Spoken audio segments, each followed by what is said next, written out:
नमस्कार। आज हम ये समझने की कोशिश करेंगे कि आखिर डरावनी कहानियों में ऐसा होता क्या है जो हमारी रूह कंपा देता है।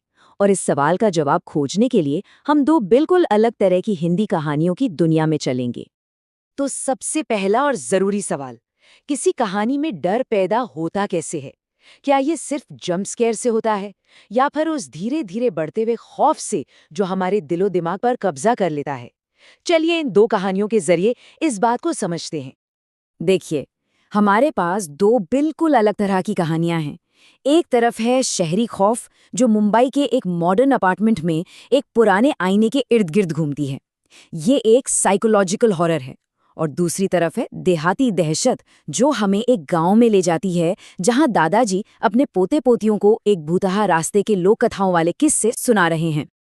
ठीक है, तो अब एक एक करके डर के इन दो चेहरों को करीब से देखते हैं। देखिए, दोनों कहानियों का मकसद तो एक ही है, हमें डराना। लेकिन जिस तरह से ये डर पैदा करती हैं, उसमें जमीन आसमान का फर्क है।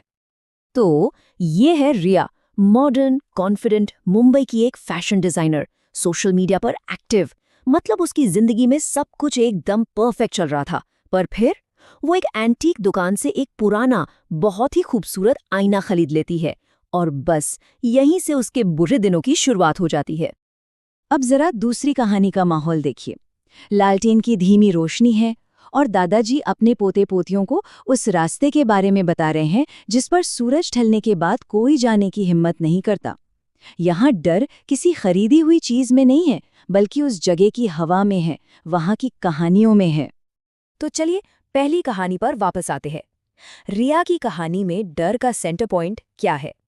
वो एक अकेली चीज, वो श्रापित आईना। सारा का सारा खौफ उसी एक आईने में बंद है, जो अब रिया की पर्सनल स्पेस में उसके घर में घुसाया है। यहाँ डर एक झटके में नहीं आता, बल्कि धीरे धीरे बढ़ता है। पहले तो एक छोटा सा वहम होता है, आईने में परछाई खुद ब खुद मुस्कुरा देती है। फिर बात फिजिकल हो जाती है, जब रात में उसके बाल खींचे जाते हैं। इसके बाद हमला और मॉडर्न हो जाता है, सीधा उसके फोन पर। और आखिर में ये उसकी पहचान पर ही कब्जा करने की कोशिश बन जाती है। और फिर आता है ये पल, जब आईने के अंदर की वो चीज कहती है, अब मेरी बारी है बाहर आने की। ये सिर्फ एक डरावना डायलॉग नहीं है, ये असल में पहचान के छिन जाने का डर है। सोचिए, कोई और आपकी जिंदगी जीने लगे और आप बस देखते रह जाएं। असली खौफ तो यही है। अच्छा, अब शहर के बंद कमरे वाले डर से निकलकर गांव की खुली दहशत की तरफ चलते हैं। यहाँ डर किसी एक चीज में कैद नहीं है। नहीं, यहाँ तो पूरा का पूरा रास्ता ही खतरनाक है। और वहाँ कोई एक नहीं, बल्कि कई तरह की आत्माएं और रूहें भटकती हैं। उस रास्ते पर खतरा कई शक्लों में आता है। कभी अचानक पायल की छन छन सुनाई देती है, तो कभी पेड़ से उतरता एक लंबा साया दिखाई देता है। कभी कोई सफेद साड़ी वाली औरत दिखती है, तो कभी नीम के पेड़ पर बैठी चुड़ैल। मतलब कोई नहीं जानता कि अगले मोड़ पर क्या मिलेगा। और यही बात उस रास्ते को और भी ज्यादा डरावना बना देती है।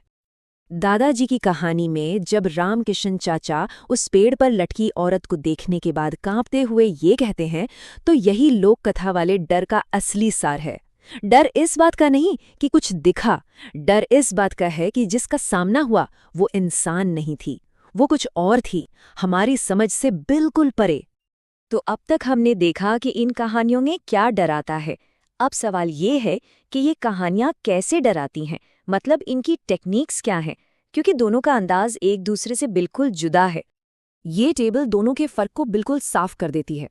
एक तरफ शहरी खौफ है, जो तेज है, साइकोलॉजिकल है, जो रिया के दिमाग के साथ खेलता है और एक बंद अपार्टमेंट में होता है।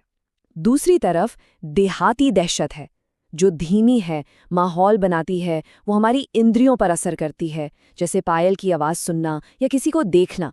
और ये सब एक खुले सुनसान रास्ते पर होता है। लेकिन क्या ये कहानियां सिर्फ डराने के लिए होती हैं? नहीं, बिल्कुल नहीं। इनके अंदर अक्सर कुछ गहरी बातें, कुछ चेतावनियां छिपी होती है। चलिए समझते हैं कि इन दोनों कहानियों के पीछे का असली मैसेज क्या है। रिया की कहानी असल में आज की दुनिया के लिए एक चेतावनी है कि बाहरी सुंदरता और दिखावे के पीछे का सच खतरनाक हो सकता है। वहीं दादाजी की कहानी हमें परंपरा का सम्मान करना सिखाती है। ये बताती है कि कुछ चीजें हमारी समझ से बाहर हैं और उनसे दूर रहने में ही भलाई है। और दादाजी के ये शब्द इस बात पर मोहर लगा देते हैं। जब वो अपने पोते पोतियों को समझाते हैं तो वो यही कह रहे होते हैं कि ये जो लोक कथाएं हैं ये सिर्फ मनोरंजन नहीं है, ये पीढ़ी दर पीढ़ी ज्ञान और चेतावनियां देने का एक तरीका है।